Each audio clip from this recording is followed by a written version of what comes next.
Hello, everybody, and welcome to the 12th iteration of the What Have You Been Up To podcast, shortened down to WHYBUT. My name is Nick, and I have a question for my co-host, Isaac. Isaac, it is the King's Speech today. In fact, it's the King's Speech right now, which I actually had to look into the definition of because I've heard of the previous iteration of the Queen's Speech, but I actually paid no attention to what that actually entailed. The King is in Parliament, Isaac, delivering a speech to the public and to the MPs or members of Parliament in there. And I've got some summary notes here, Isaac. Are you sure it's the King and not Colin Firth that's in there? I thought he did the King's Speech. Oh, I'm zooming in. I don't know. Has Colin Firth got grey hair now? Maybe. Is he like 75 years old? The King's Speech, it came out a while ago, man. So it could well be. It did. It really did. Here we go, Isaac. So we've got Charles III has delivered his first King's Speech to Parliament, marking the start of the parliamentary year. He travelled through the streets of London. Sorry to interrupt. The parliamentary year starts in November? Apparently. Welcome to the UK, where the calendar year starts in January, the financial year starts in April, and the parliamentary year starts in November. Apparently. Maybe that's what Guy Fawkes Night represents, Isaac, because that was, 2 days ago? You think he tried to time it with the opening of the new Parliament on November 5th, just before? Maybe that was it. Maybe it's a bit of history we just don't know, man. But I'm sorry, continue. So the King travelled through the streets of London in the Diamond Jubilee State Coach in a ceremony going back centuries. He began by paying a tribute to his darling mother and went on to list the government's current priorities. Among them will be some stuff in transport, laws to prevent children smoking, and tougher sentence for serious offenders. The PM says the speech represents his vision of a better Britain, but Labour say it amounts to a pretty pathetic programme of tinkering. It's King Charles's first speech as monarch, but he stepped in for the late Queen in May 2022. And the final note is, upon the end of the speech, the King allegedly, in my opinion, said, "What has Isaac been up to?" And Isaac, we've got a live answer here for him. It's such an odd system, right, where the King has nothing to do with the government, but then like the government is like, hey, we're gonna do this stuff, and the King's like, hey, the government's gonna do this stuff, and then the opposition parties have to be like, no, that's bad, but we're criticizing the opposition party, not the King. It's an odd little situation. Exactly. That welcome to the UK governmental and monarch system, and its weird ties into each other, everybody.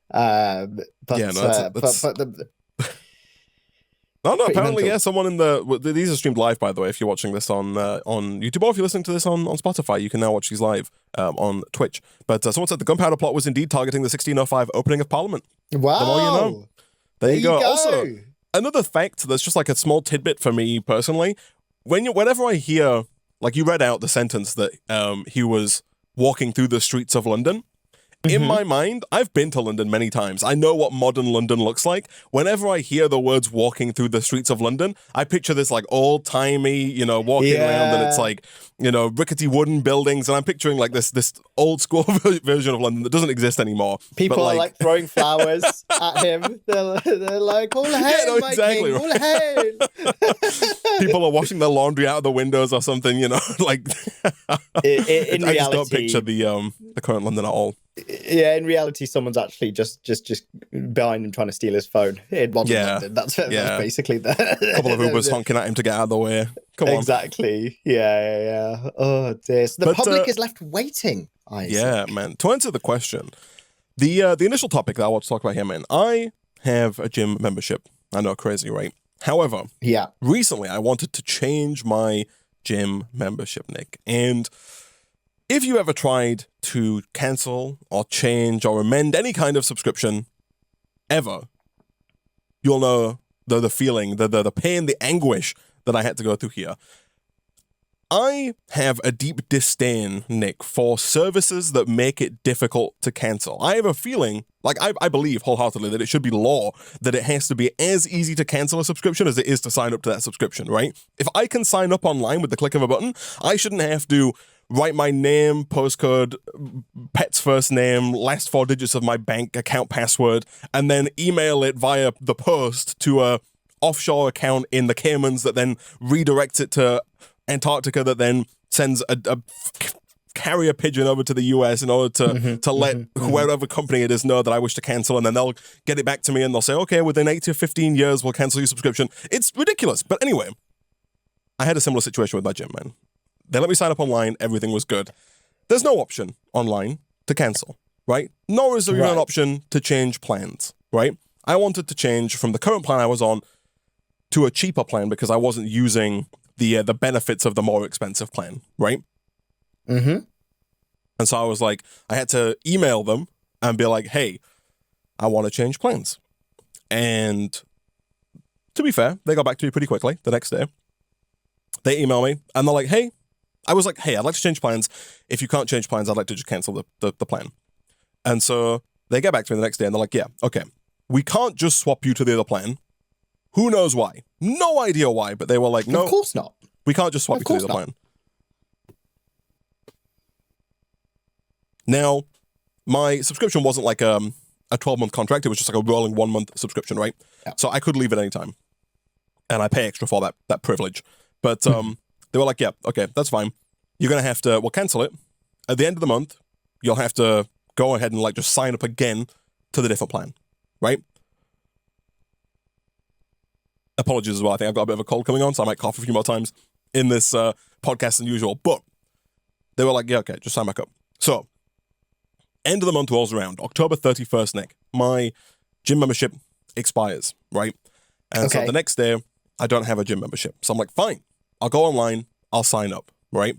And so I go online, I go through all the rigmarole of not knowing my password, so resetting the password and signing back into the whole thing and trying to get to the right page. Get to the right page, click the thing I want, click, to sign up, and it's like, our records show that you're already a member and therefore cannot sign up to this plan online. Please visit your local branch to figure this out. And I'm like, okay, yep, fine. Yep. So I go to my local branch and I'm like, hey, I recently had a previous membership. I explained the whole situation. I would like to sign up to the new membership. And she's like, okay, hold on. And she, clacking on the keyboard, looking at stuff up. And she's like, oh yeah, no, I see that, you should have, you canceled a month ago or whatever. It should let you sign up, Are you sure you're doing it right? And I'm like, yep. And I pull my phone up and I do the whole thing again. She says, you're supposed to click this button. I'm like, yep. I do it. I show her the little message that says it doesn't work.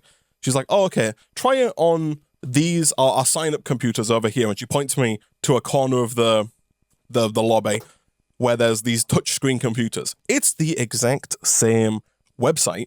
Nothing is different about this setup. It is just a Windows PC that has no mouse and keyboard, and it's just opened like an Edge browser version of this webpage, and it's touchscreen. So I'm like, okay, I walk over, I have to type in my email address, one click at a time using my index finger on the touchscreen keyboard that they've got on here, and then my password, and I click next, and I go through the whole rigmarole again, only to get the exact same information, right? It's like, hey, the same error comes up, and I have to walk back over, and I'm like, hey, it's saying the same thing. And I feel bad for this woman, because, it's like, she obviously has no idea what's going on either. She's like, okay, I'll call whoever and see if they can fix it, right? So she picks up the phone, dials a number, and then sits there for maybe 3 minutes while it just rings and rings and rings and rings. And eventually she's like, I'm sorry, no one's answering, and I don't know what to do. And I just don't understand why they make this system so convoluted. Why can't I sign up in person? Why do I have to sign up via the website? And anyway, she's like, all I can do is I can send an email off to whoever and see if they get back to me. And I'm like, okay, fine. So I leave. I go home. She's like, you can also try again tomorrow, right? She's like, this was like November. So it finished on the 31st. I tried again on the 1st. I went down on the 2nd. And then she was like, try again on the 3rd. It might just take a while, right? And so on the 3rd, I try again. Nothing, right? At this point, I've had to cancel multiple gym sessions, right? I go to the gym a couple of times a week. with a friend of mine, and I have to message and be like, hey, sorry, I can't go because I don't have... I literally can't get in. I can't get in. Yeah, exactly, right? Well, the woman was quite nice about it because she was like, are you trying to get in today? And I was like, no, I need to get in tomorrow. And she was like, oh, well, I'm not working tomorrow. And so I probably could have gone down and like talked to somebody else for 3 hours and tried to, they might have let me in. It sounded like she would have let me in then and there if I wanted to go in and, do a workout then and there. But anyway, I get home, I try again on the 3rd, nothing. So on the 3rd, I then write my own email to like the same place that I wrote the previous email to, being like, hey, what the heck, guys? Why can't I just want to pay for the membership. I just want to sign up. I want to take my money, please, right? Yeah. Let me sign up to the direct debit. And nothing happens. And then the next morning, Saturday morning, of all things, Nick, I am in my living room. I'm playing Beat Saber. VR headset on, swiping away, playing, there's a new Rolling Stones music pack. I purchased that the other day, Nick, playing it. Did you know they're still making music, the Rolling Stones? I honestly, man, I get really confused because I know that there's the Rolling Stone. They're all the same. And then there's the Rolling Stone magazine as well. Sure, yeah. And I'm like, is there an association between the two? And I know that the magazine is still a thing, but I didn't know about the people themselves. But the thing is, no they released an album this year, did the Rolling Stones, and like, their first album was in like 1962. It's madness. Nice. Right? Nice. Anyway, they so there I am, swiping away, and I've got my watch on, and I feel the little vibration, Yeah. The first vibration, I'm like, oh, it's probably like an email or something. But then it keeps going, right? It goes, it's like, oh, it's a call.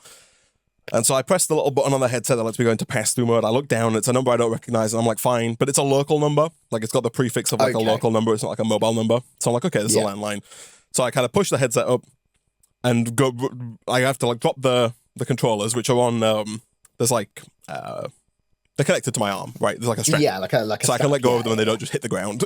And then run over to the couch, pick up my phone. I'm like, hey. And then this woman's like, this woman answers the call and she's like, hi, this is whatever her name was, from whatever the gym name. And I was like, oh, hi. And I was like, oh, hi. Yeah, this is Isaac. And she's like, oh, okay, have you got it fixed? And I'm like, nope, still can't do it. And then, so now, this woman is under the impression that I just don't know how to use the internet. Okay? Oh, and so she starts talking to me. She's like, okay, so we're going to we're going to go to the website, okay? And we're going to click the join now button in the top right. And I'm like, okay. And then she in this same voice, very slowly, very gently, she walks me through the whole process again, right? She's like, okay, so now you want to scroll down, and just at the bottom there where it says log in, you want to put your email address and password, okay? And I'm like, I'm kind of fuming a little bit. I don't say anything, right? Because I'm like, she's trying to help. Yeah. But she's walking me through the exact same thing that I've done like 85 times before, right? I've done it at home like 12 times. I've done it in the actual building like a billion times. The worst part is, man, it bloody works. I do the exact same thing. Nothing changes. I've not done anything differently. Oh, no. I don't know if it was the email I sent or the email the woman in the building sent or what, but some kind of lock has been lifted and now it works. And this woman is just on the other end of the phone probably thinking, this bloody idiot doesn't even know how to use the internet. All you got to do is just follow the instructions. You click the join button, you type in your account info, and you click the plan you want. And like, I was fuming. I was nice enough on the phone. I was like, oh, thank you, appreciate it.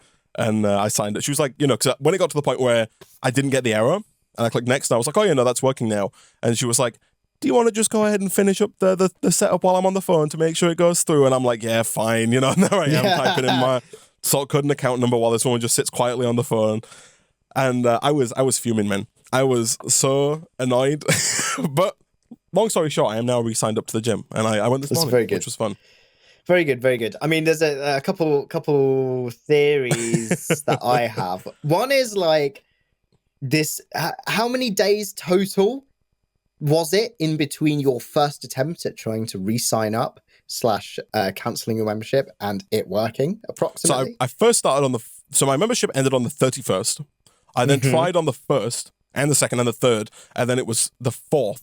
When it finally worked, which was odd because it was a Saturday morning when they called me. I was expecting to not get anything back until Monday. At this point, I didn't think they'd be working on a Saturday, like whoever's at the head office, like controlling the website signups or whatever. But yeah, so 4 days, I guess. Right, 4 days. So I wonder if there was like a a 3-day lockout, or if someone just signed into the admin portal into God mode and then just found your name and just pressed a big red X to just completely wipe your information from the system, right? Yeah. Oh, that's the thing. dear. Like, I don't know if it like it could have been just how it is. Like, it could just take a few days. It could have been the email that the woman at the gym sent, like the day prior. It could have been the email I sent that somebody else saw, and they fixed it and then passed it on to a call person to call them back. It could have been anything, right? But no, it worked. And I was just a little annoyed that I'd gone through this whole, rigmarole. Yeah. And at the end of the day, I get this somewhat condescending phone call. Or what felt condescending because I know how to sign up, right? But being like, hi, so yeah, just press the join now button, in the top right-hand corner. Yeah, that's the one. And I'm just... Yeah. Man. I have a very similar setup in the gym that I go to. There are touchscreen PCs, the front, and there's like a reception and stuff like that. And the unfortunate thing is that the amount of times that I see like older people, shall we say, being walked through step by step by the staff to do these things, they've clearly got like a stereotypical kind of user profile when it comes to people who are having trouble signing up. So the worst bit is that you can't overly blame these people for doing that, but there needs to be like a code word. There needs to be like a secret code word, right, for technical competence, right? Like if you say, for example, I don't know, nanotechnology 300. They're just like, oh, okay, no, we know that you've tried everything. Okay, all right. This is clearly a system issue, right? Right. I think we talked about this a little while back. It's like whenever I have like an issue with, previously I had an issue with my internet, right? And when you call up customer service for problems with your internet, and they start trying to walk you through all the steps that you've done like 8 times, right? Have you tried turning your computer back on, off and back on? It's like, yeah, of course I've tried turning back. Have you tried plugging it into the Ethernet port? It's like, the Ethernet port's the little port on the back. You need the Ethernet cable. It's a white cable that came with... I'm like, yes, I have. My computer was constantly plugged into the Ethernet port, right? And it's like, oh, well, have you tried the Wi-Fi? It's like, yeah, of course. I've got that. And, you're trying to convey to this person that you know what you're doing and you've done all the steps. Like, obviously, on their end, it's not their fault. They've got a list of things that they need to run through, right? They've been told to run through these things before they kind of push it off to like an engineer or something, right? But no matter how many times you try to convey to them that you know what you're doing and you've tried these things, they're not having a bar of it, right? Even despite the fact that all of this information is on their website, right? You've gone to their website, it tells you all the list of things and you've done it all, but yet they somehow, for some reason, when you call them, want you to do it all again despite you telling them that you've done it already. And it's just, it's a pain, but I think it's necessary. The thing that it confuses me though is like, especially at the gym, right? They have so many older customers, right? And I get it. Older people, less likely to have laptops at home or mobile phones or be comfortable using the internet. Why is it that you can only sign up using the website, right? Yeah. Why is it that you have why is it you've invested in like touchscreen computers in the lobby so that your staff can then walk away from the computers that they do their work at to go and show the elderly people how to touchscreen this computer and sign up that way? Why not just let them sign up at the front desk, right? Why not just let them walk to the front desk and then have the person behind the computer do the signing up for them, right? I really don't get it. I don't understand the whole setup. Like, I understand not wanting people signing up by phone and stuff. I imagine it's cheaper to have them sign up on the internet, but I don't know. It just seems like having the people in the gym be unable to do anything at all seems completely useless. And the thing is, right, is that they spend the same exact amount of time walking someone over to a computer and taking them through the process as it does for them to just do it themselves. Yeah. Right? So this is the thing. It doesn't even save the staff members time. No. If anything, with all of the troubleshooting that you had to go through, it might actually take more time, right? It's completely counterproductive. So yeah, no, that's not great. The support sounds a bit like the IT crowd, which is quite funny. It's like, have you tried turning it off and on again? And unfortunately, 4 days later, the answer was yes, and it started working. Yeah, right. Oh no. Oh no. That's the thing. I rail against this kind of customer service, but it worked for me. That's I involved them in this scenario. yeah, you did. You did. Oh, but that's the thing as well, like all these dark patterns, right? Of like, it's harder to stop paying than it is to start paying. And it's like, You can sign up with the least amount of touch points possible, but to get rid, you've got to call or you've got to, use live chat or something like that. I've had this. It was bad. It was bad. Yeah. I funnily enough cancelled car insurance yesterday, which is my annual activity. So car insurance, at least in the UK, is usually set to renew automatically on the year. Thus, it's the first thing I disable. Like usually these days they have like an online portal and you can just go on and click like turn off auto renew, which is what I do straight away every time, so it doesn't like auto renew. I did get tricked though this year, man, because I didn't get tricked. I just forgot to set it up. My bloody house insurance, I got scammed because I left auto renew on, and I got I just auto paid another year of house insurance for like 50% more than I paid last year. But go on, sorry, your car most insurance unfortunate, story. right? So here's the thing, right? So I logged on. I was like, right, I'm going to turn off auto renew. Auto renew button was there, right? It was like change preference to turn off auto renew. Clicked it, and it was like, boop. Please call or use live chat to turn off auto renew. So I was like, oh, okay, God, here we go. Because last year I had an experience with an insurance company where I was kept on the phone for like 45 minutes with this person explaining to me why the insurance provider that I was with was the best insurance provider in the world that was going to save the puppies. And even though they were like, I think twice the price of the cheapest quote I got online, that was why it was worth paying for it, because they were the best insurance company ever, and they were saving the puppies. So I went on to live chat, and I think I waited for 1 hour and 20 minutes to get someone on.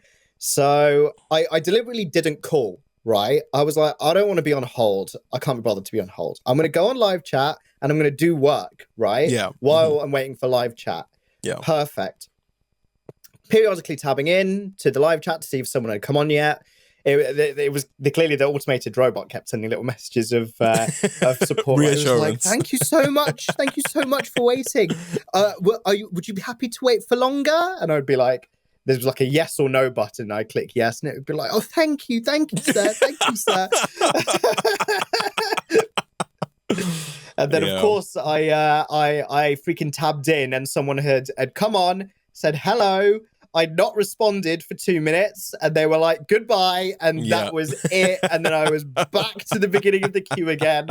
And at this point, I left. So I was waiting for another hour after this, and I, more sensibly decided to leave the live chat window open on the side at all times while I was doing other stuff.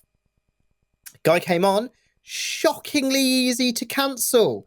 I will say that I said, hi, I'm selling my car. I do not want to renew. And he was like, oh, okay. Fair enough then. That's the right answer. I had the same. So most recently, I just renewed my car insurance like a month ago, and it was fine. Like this provider let me not auto-renew online. I could just cancel it. And, they sent me like 4 emails being like, hey, just a heads up, it's going to cancel on this date. And I was like, that's fine. I just ignored them, and it's like it canceled, and I signed up with somebody else. But the previous year, I had the same situation where it was like, if you want to not renew, you have to call us, right? And so I'm like, fine. And you call them up, and then they're like, hey, why are you not renewing? And I'm like, I've got a better quote online. And that is like the worst thing you can say, because then they're like, well, who are you going with? How much are they charging? And then, you tell them because it's less than the quote they've given you or whatever. And they're like, no, that's not possible. You can't, no one has lower quotes than us. This guy tried to tell me that it wasn't possible that I'd found a lower quote for the same information, which I had, right? And the worst thing is that if you go, like, it's usually always the case, but if you go to like a comparison site and put your details in, the quote from the company you're currently with will be lower than the renewal quote they've given you, right? Yes. Just because they're hoping you auto-renew. And I had to spend ages being like, no, I would like to cancel it, please. And it's like, oh, well, we could lower it to this, and it's an amount that's still higher than what I was quoted with the other company. And I'm like, no, I would just like to cancel it. And I hate it. I had the same experience with trying to leave my last ISP. I think I talked about this before as well, where I call them up, and this guy tried to tell me that nobody offered gigabit internet. They tried, like, the provider was like, no, nobody offers faster upload speeds than us. The fastest they offered was 50 megabits per second. I now have 900 up and down. And this guy was like, no, nobody offers more. And I'm like, well, they do, and I'm getting it. And he was like, nope, they don't. You can't. And and then they put you on hold. And I was like, I got the number of times that I got put on indefinite hold, where you get put on hold and then it just, they'd never come back. No. Right? You've been put on indefinite hold when they're like, okay, I'll just put you on hold. No music. You're sat there in silence. The call's still going, but you're just waiting. Eventually I hung up, I recalled somebody, I had the same number, I got a different person, I had to go through the same rigmarole again, and it's just, I feel like there should be rules against it. Right? I feel like it shouldn't be the case. If you have to call to leave, you should only be able to sign up by calling.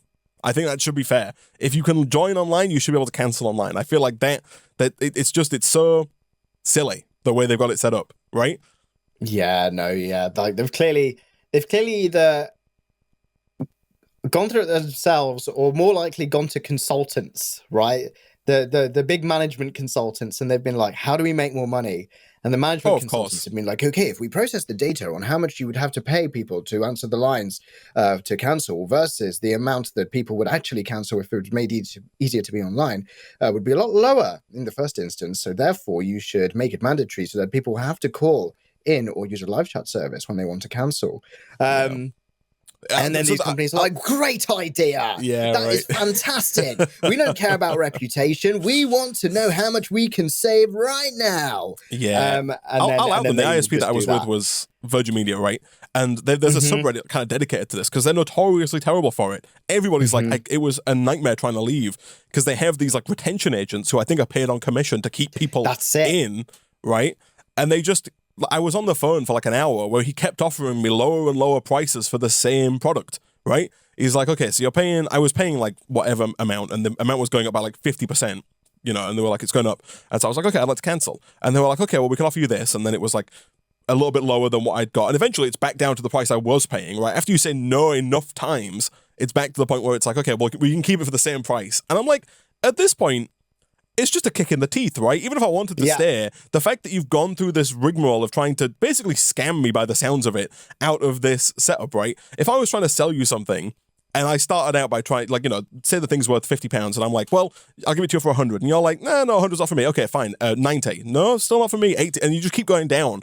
Like, you just lose the reputation, right? Of being like, you lose all the goodwill because you were quite happy if I didn't do anything to charge me 50% more for the same service, despite the fact that you didn't need to, clearly, right? You just wanted to try and charge me more money for the sake of charging me more money. And now it's just, I've got to go through this whole setup where this guy, it sounds almost annoyed that I've not stayed with them, right? That even though they've graciously lowered the price back to what I was paying before.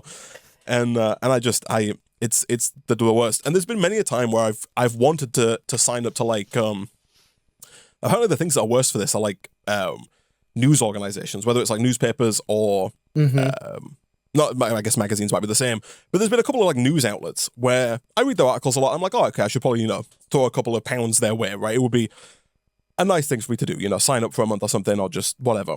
But then you go to like their trust pilots or something and it's just full of people being like, don't sign up. It is impossible to leave. You have to send them a written like letter to this address, letting them know that you want to cancel your subscription and it's just a nightmare, don't do it. And I'm like, well, okay, fine. I guess I'm not going to, support this organization. They do good work, but whoever's in charge of their subscription side of the business is just, doing it horrendously bad. Yeah. No, it's terrible. It's terrible. The thing is, there's just so many services that are notorious for it now. Like, it's just become like a practice, which is so unfortunate. And it is, part of it is due to this, like, especially when it's the calling and live chat situation, the fact that these people on the other side who work for these companies are paid commission for attention. So that customer who was annoyed at you because he would have got money. Yeah, exactly, right. If you stayed, and that is especially so given that you spent an hour on me, right? You spent 45 minutes working on getting this thing back, right? And I've heard of not retention agents, but I've heard of the outsource. I've known people who have worked in sales where they've worked on contracts for companies who pay commission only, right? So they actually just don't get anything unless they make sales, and the only money they receive is the commission from the sales they make.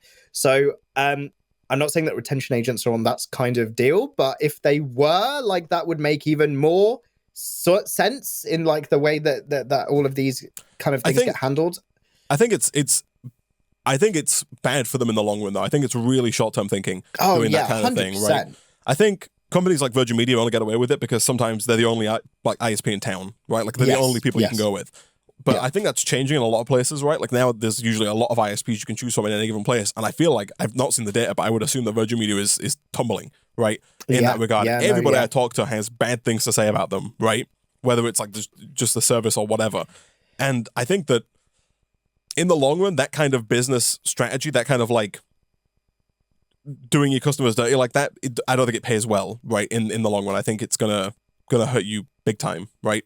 With the signups, you know, the fact that I don't want to sign up at all because exactly bad experiences, right? Make it easy in, easy out, right? Like that's the problem, because the people who want out will find a way to leave, right? If you want out, you want out. All you're doing by making it harder to leave is just annoying the customer and wasting more time of the people who are working at the company itself. And I think the thing that makes it so much worse is like every single company is doing this thing where everything is done online, right? Because obviously it's cheaper to have things done online than it is to have like a person, right, to do the calling. But they're also then doing the blending that makes it terrible is the fact that they set up the system where if you actually want to get anything done, you do have to call somebody. But then because everything is done online, they've made it so that there's nobody, they don't hire anyone to take the calls. And so I have a feeling that like the Virgin Media team is like 3 people answering phone calls for the 8,000 people a month who are trying to cancel.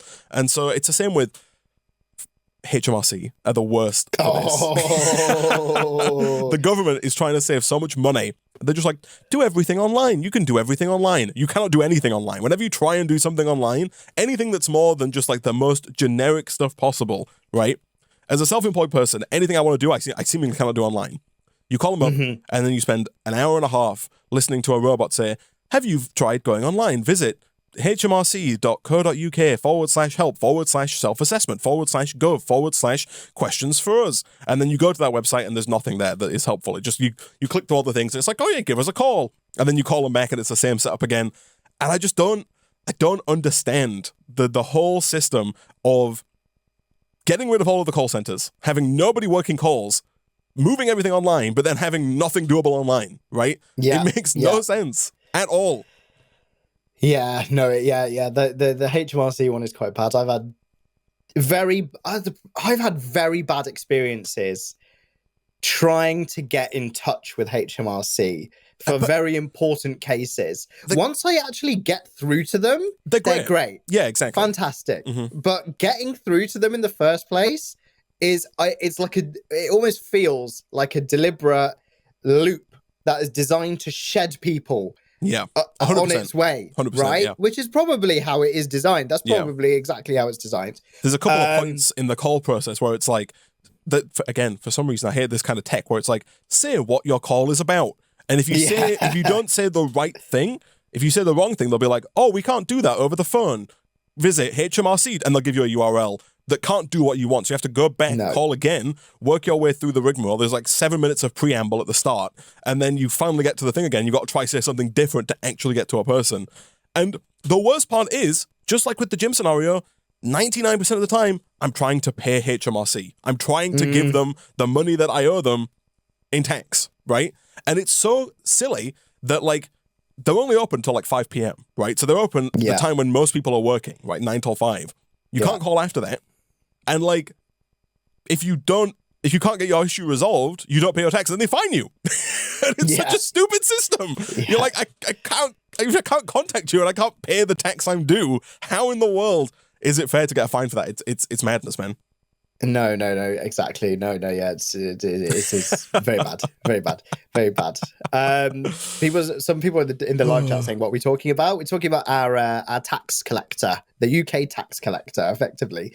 One thing that I want to call back on is how crazy it is / was that Virgin Media used to have a monopoly and be like the only option in some areas of the UK. Like, that is wild, because I was in that exact same situation a few years ago. I moved into a house we saw the like little copper box on one of the walls in the house, right, which are for that kind of copper wiring, that kind of cable, right? Like it's like cable internet, effectively. Yeah.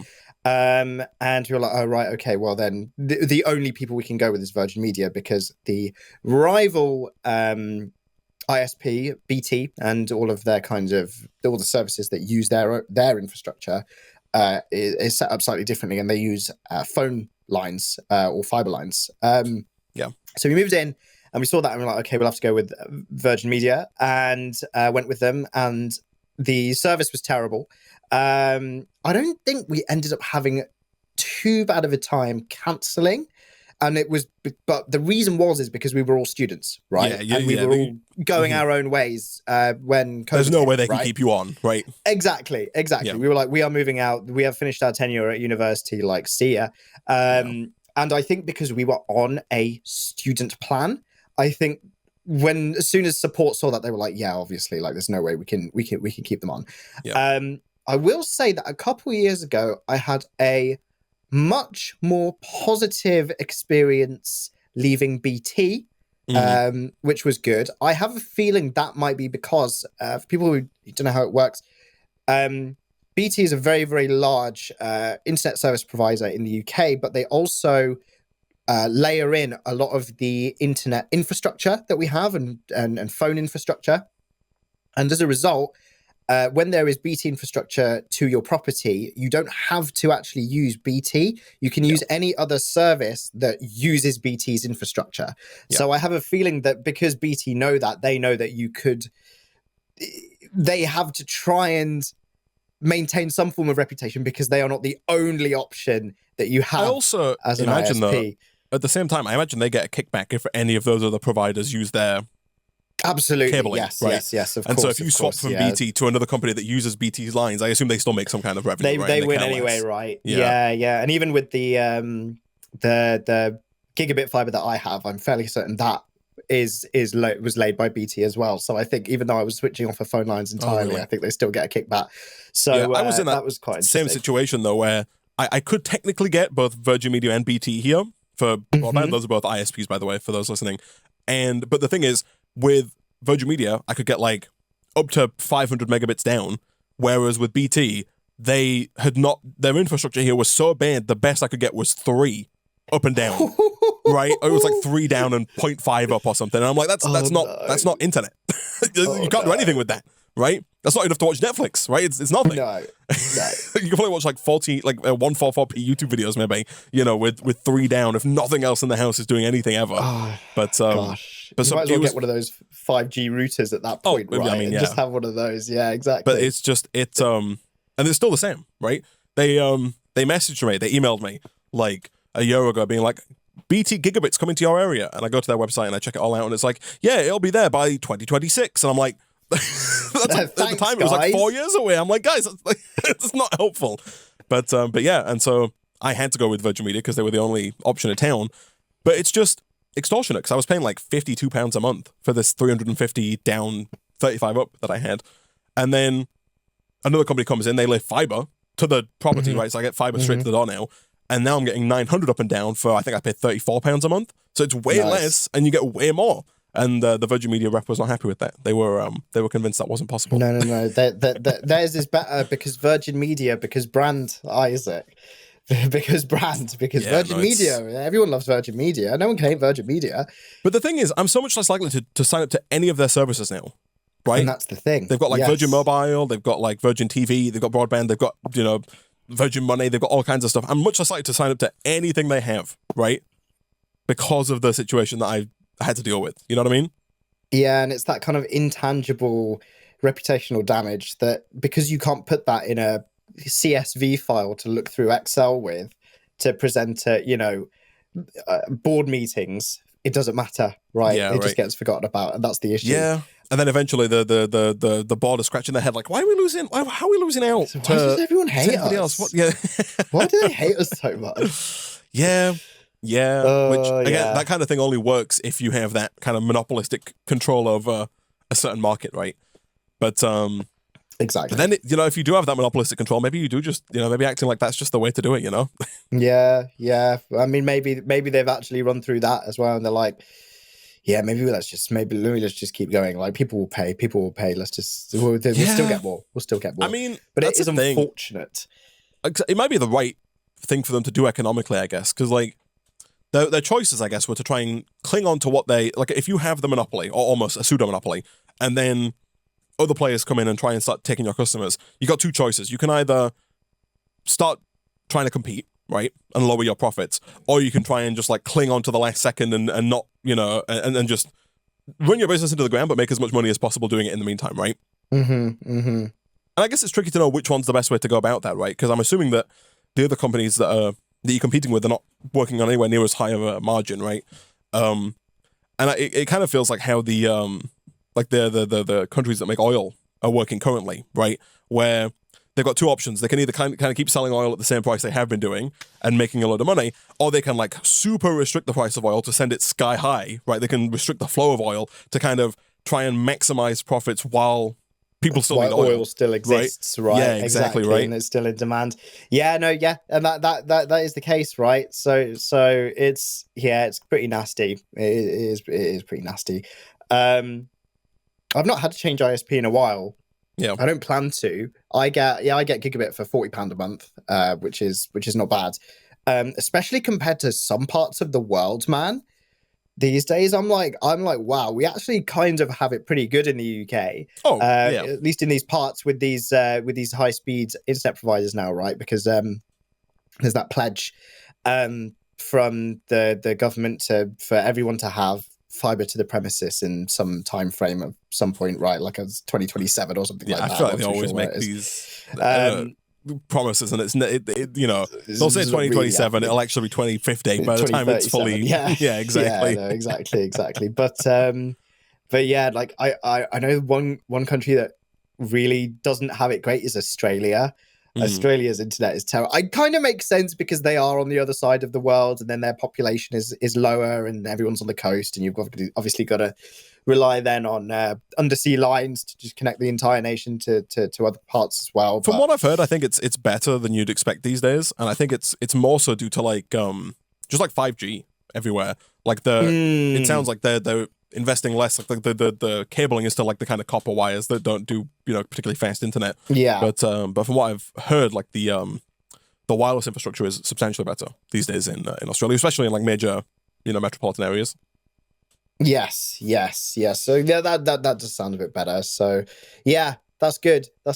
I find it quite funny though, the amount of like Australian live streams I'll be watching on like YouTube and stuff is done, and there's like a correlation between internet dropping and people streaming being Australian, which I've always found quite funny.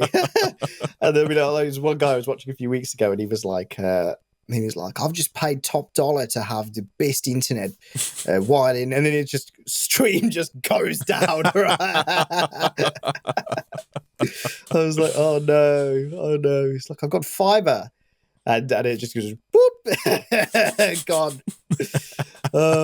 But yeah, I am quite pleased with the internet we do get, which is just not pleased with the phone call situation, man. No. I want legislation to ban the use of phone calls for any business. Business should not be allowed to be conducted over the phone going forward, Nick, at all. All right. That's the platform I'm going to stand on, okay? As well, the other thing that needs to be banned, because here's the one thing that I did get when I cancelled BT. They sent a refund. You probably know what's coming here. They sent a refund for the period in the month of time that I didn't use. So I paid X amount per month. I cancelled, halfway through the month. So they refunded half a month's worth of my payment, right? And of course it came as a check in the post that was not addressed to me. And so I looked at it and I was like, for God's sake. So I had to send the check to my friend who it was actually addressed to, because he started the account in his name, bear in mind, we transferred the account to my name many months before I had to cancel. But of course, the check was still in his name because, IT infrastructure that doesn't communicate with each other. He then cashed the check in and then transferred me the money. So I ended up getting that money probably like 2 months after it got sent to me. It wasn't much either. It was like £14 or something. You did better than I did, man. Virgin Media provided me no refund for any service that I did not entail. Oh dear. In fact, I think like I was towards the end of the month, and they were like, "It's too late to cancel your direct debit. You're going to have to pay for the next month." And I was like, "So I think they they just charged me another month. I didn't get it's such a bad company." That is pretty nasty. That is pretty nasty. One upside generally to a lot of this isn't the case really with kind of the more old school companies, but a lot of internet services, including X, actually, funnily enough, I noticed, everyone's using Stripe as a payment processor. And when you go to a dashboard for anything that uses Stripe, thank you, Stripe, there is a very, very easy to find and prominent cancel subscription button. And you click it and it's like, would you like to tell us why? Here's a load of options. Or you can just say, cancel, I don't want to give you a reason. And you just click 2 buttons, boom, done, completely finished. No kind of like retention user journey either, where they're like trying to charge you less or anything like that. You just click account settings, cancel, done. I'm glad that's becoming more of a thing. It's so obviously I also dislike the use of dark patterns, which is there's this kind of setup where you go to cancel, like Amazon Prime are terrible for this. You go and try and cancel your Amazon subscription, and it's like, are you sure you wouldn't like to cancel? Yes or no? And you click no, yes, I would like to cancel, and then it's like, then it comes up with the offer, you get it for, we'll do 3 months at a discounted price, and then you click no again, and then it's like, would you like your membership to end today, or would you like it to end at the end of the current period of your paying? You're like, I want it to end at the end of the month. I've already paid for the month, end it then. And then it's like, oh, so you want to stay? And it's like, no, I don't want to stay. I want to cancel, but I just want it to cancel. And you've got to click like 19 different buttons in 8 different places to actually, cancel what you want to cancel. I'd rather do that any day of the week than use the phone, to be fair. Yeah. But how do you feel, though, about the practice of offering it to you for less when you try and cancel? Oh, it's really unfortunate. I know that Adobe does this as well, because I've been through that. Yep. Like I've been like, oh, I probably don't need Photoshop anymore. I'll cancel. And it's like, oh, are you sure? We'll give you the next 3 months for free. And I'll be like, no. And it's like, okay, we'll give you the next 3 months for free, but then after that, we'll only charge you half price. Yeah. And then I'll be like, yeah, all right, fine. For like just conveniently within 3 months after that, I ended up needing Photoshop anyway, and it ends up being useful when I saved some money. But it's really unfortunate because it rewards disloyalty and disadvantages the people who are loyal, right? Yeah. But you do have to look at it pragmatically, and obviously no one who's paying X amount of money per month, no company is going to say, thanks for being loyal, we're going to cut your subscription in half for 3 months, right? So it really sucks because like it's an ESH, right? Everybody sucks. It's really unfortunate. I think it just needs to become more of a well-known practice that people should try and cancel subscriptions. I don't think so, man. I think that's the bad ending to this setup, right? It is I don't think that every single month I should have to cancel 800 services or threaten to cancel 800 services in order to not have to get extortioned into paying them the highest price, right? It's not, Well, I had the same thing with Uber Eats recently. They offered me like a 3-month free thing. And I was like, yeah, fine, I'll take it. 3 months free Uber Eats. And then at the end of the 3 months, I went to cancel. And it's like, and they're like, oh, hey, we'll give it to you. We'll give you the next 3 months for 99p a month instead of the $5.99 it normally is. And I'm like, what is this, right? What are we doing here? What's the point of any of this, right? And obviously they want you to just kind of get into the groove of paying for it and forgetting that you're paying for it, right? So you just keep paying forever. But I don't know. I feel like you shouldn't. I've talked about this before with like the supermarkets. I feel like you shouldn't be able to charge different people different amounts for the same product. No, it is. I mean, it is terrible. It is terrible. Like, I don't think in other areas that's illegal, right? Yeah. Like if yeah. you and I went into like game and I picked up the new Modern Warfare 3 and you picked up the new Modern Warfare 3, I went to the checkout and they were like, oh yeah, hello sir, that'll be $12.99. Then you went up and they were like, oh hello sir, that'll be $149.99. That's not allowed, right? You can't charge different people the same. You can't charge different people a different price, right? I don't believe. I'm pretty sure that's not allowed. But there are these loopholes that allow them to get around it, whether it's like a store card or whether it's like these offers that are actually not become discounts for different people. I think we've talked before about how Tinder charges more if you're over 30, but the way they frame it is a discount for people under 30, not a surcharge for people over 30, which seems like such an obvious loophole. Like that's obvious age discrimination, right? That's not a discount. That's a surcharge for being older. But I feel like that should be the thing. I feel like you shouldn't be able to charge different people different amounts of the same product. Yeah, I don't think it's going to stop. I think if anyone's going to put the hammer down, it would be the EU. I don't know if the EU already has something like that. They love throwing hammers down, man. They do love throwing hammers down. I would hope that if the EU does it, the UK would follow, because even though we're technically out the EU, that's the UK wishful likes thinking, doing that. Man. I feel like these days the UK does not follow any of what the EU does. Wait. Do we? What did we have recently? I feel like the EU. The thing is with the EU is that they put in stuff that some companies just have to change their global product, right? Sometimes, but like it's like with the new Threads, right? Like Threads wasn't available in the EU because of like privacy legislation, but it's in the UK just because we don't have it anymore. I feel like a lot of the stuff that was like already in the works we've adopted, but I feel like going forward the government's very hellbent on like not doing what the EU does, just to kind of prove a point, I think, right? Yeah, Brexit means Brexit. There's a few. I know that car emission stuff, they've kept following on with that as well. I know the ban times have become different and stuff, but I think there's what's it called, Euro 6 or Euro 7 or something like that. There's a certain emission standard that the UK has also kept, but obviously that's more like physical products than software. I mentioned before though, but like it's such a tricky situation, right? Because like, is it better for people who have more money to pay more for a good or service, right? Like I assume that with all these cancelling subscriptions, people who have less money are more likely to go through the rigmarole of threatening to cancel and then getting the cheaper price, and then eventually kind of overall on the year paying a lower amount than somebody who just doesn't bother because they don't care as much about the extra £20 or whatever it is on the year, and therefore pay more, right? And so the end setup of all of this is probably that people who earn more pay more and people who earn less pay less, right? And like, is that a fairer system, or should it not be? Especially with digital services, it's so weird, right? Because it doesn't cost Adobe anymore really to onboard more customers, right? Like they have the service, they develop the service, and then the more customers they have, the more money they make, right? It's not like when you're a bakery, the more bread you make, you have to buy more bread and make more bread and sell that bread, right? They basically bake the loaf once and then try and sell it as many times as possible, right? And so from Adobe's point of view, they obviously want to charge as much as they can for the product, but different people are going to pay different amounts, right?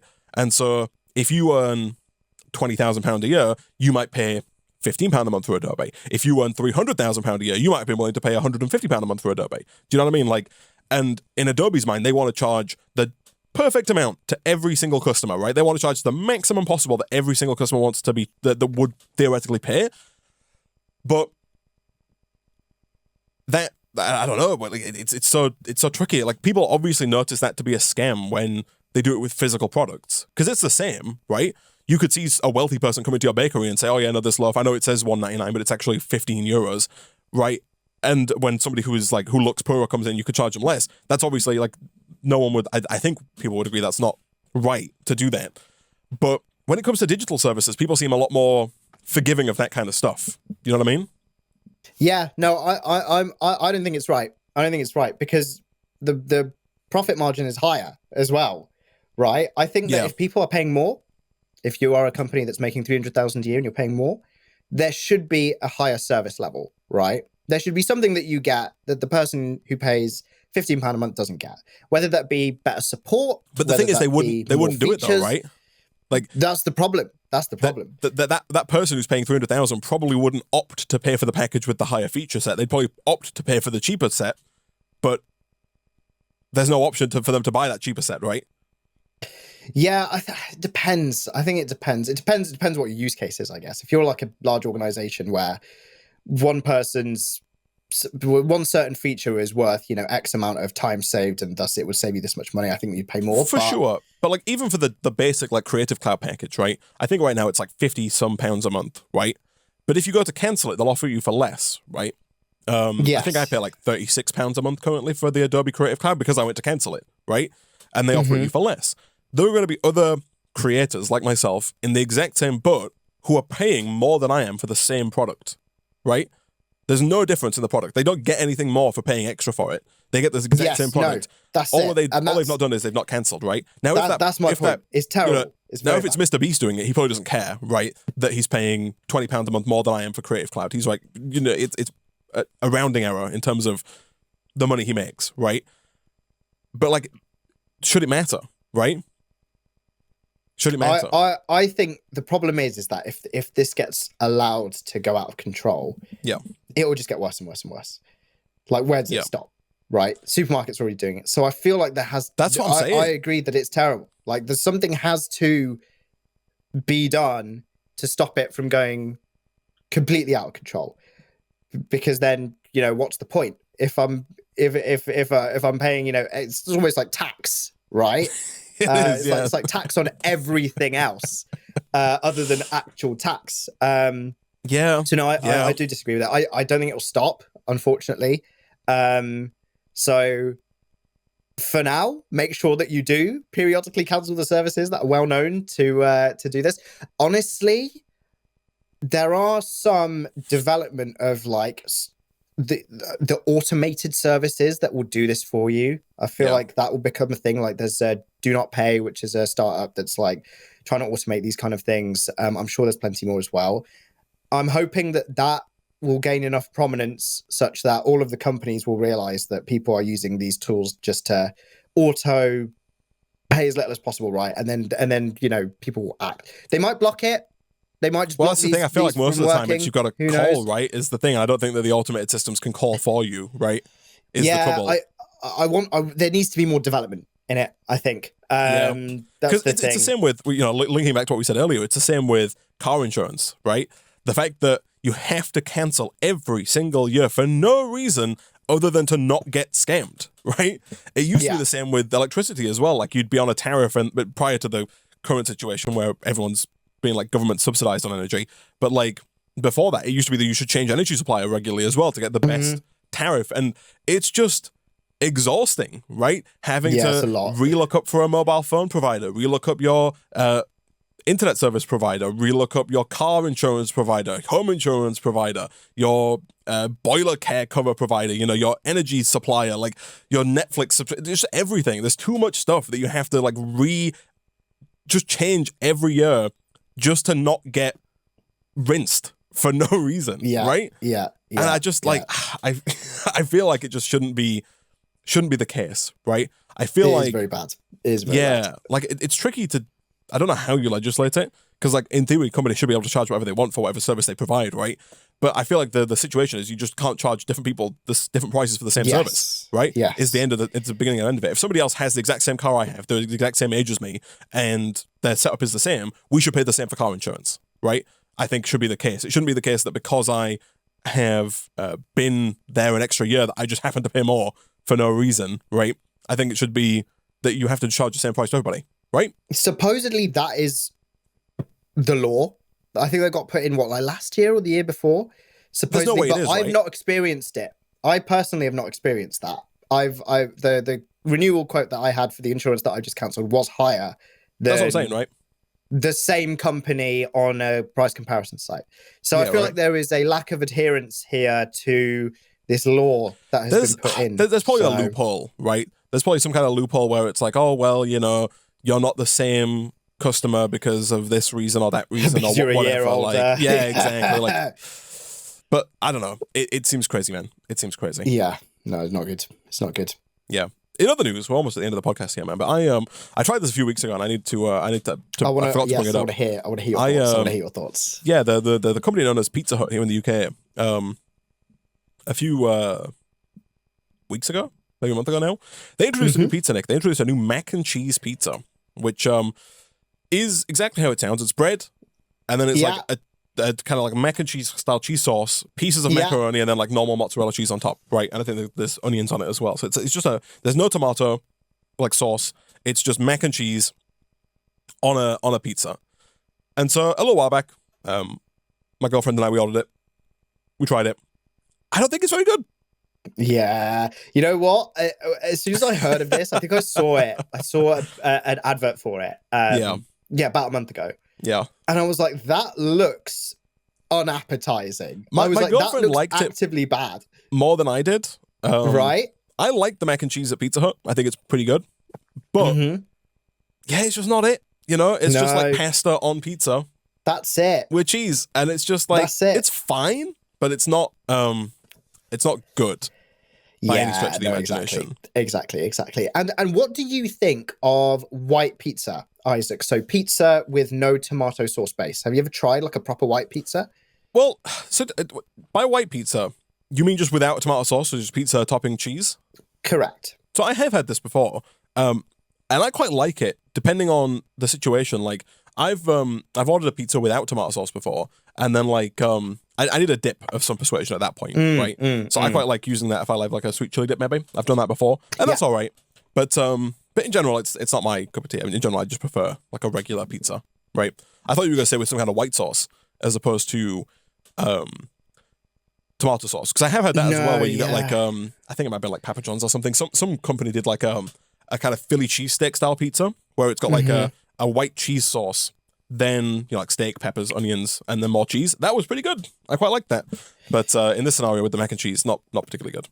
Yeah. No, see, I tried white pizza as well, and I prefer tomato-based pizza quite a bit more. Therefore, when like the way the mac and cheese pizza was described, I was like, probably won't like that. I feel like they're both very heavy things as well, right? I prefer them to be separated. The pizza that we got was like, you could only buy it in large. You couldn't buy a smaller pizza. Of course. And the pizza, they tend to do that, don't they? The whole pizza was like 3,600 calories, man, for the entire pizza. It's like 360 calories per slice. It is absolute madness. And they were like, oh yes, so it's 2 to 3. And it's like, you're having two people eating 1,300 calories or 1,800 calories each. Like, it's madness. That's a lot. That doesn't serve two people. I need to go to bed after that. And cry in pain. My pancreas just crying in pain. Oh no, so not something I'll be trying then. But yeah, I don't have Pizza Hut that often, you know. No, me neither actually. At all. Yeah. I just saw the ad and I thought, we can give it a try. Why the hell not? Why the hell not? Why content? Not? Wouldn't recommend. Sorry, Pizza Hut. Do better next time. Yeah. Sorry, guys. I'm all for their wacky pizzas though.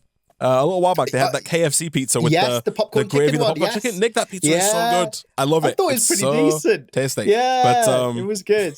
Oh, dear. But yeah, no to the mac and cheese pizza. Sorry. No to the mac and cheese. Sorry, guys. Sorry, Pizza Hut. Down. Sorry, Pizza Hut. Better luck next time. Try harder, right? All right, and with that, Nick, unfortunately, we're out of time for this episode of the What Have You Been Up To podcast. Thank you for listening. If you enjoyed what you heard and you haven't done so already, you can follow the podcast on your favorite podcasting platform, whether that's Apple, Spotify, Google Podcasts, or YouTube Music now, I think, etc. You can also find us on YouTube, youtube.com/Nick and Isaac, where you can listen to the podcast in video form if you're into that kind of thing. For now, though, thank you for listening, and we will talk at you next time. Goodbye.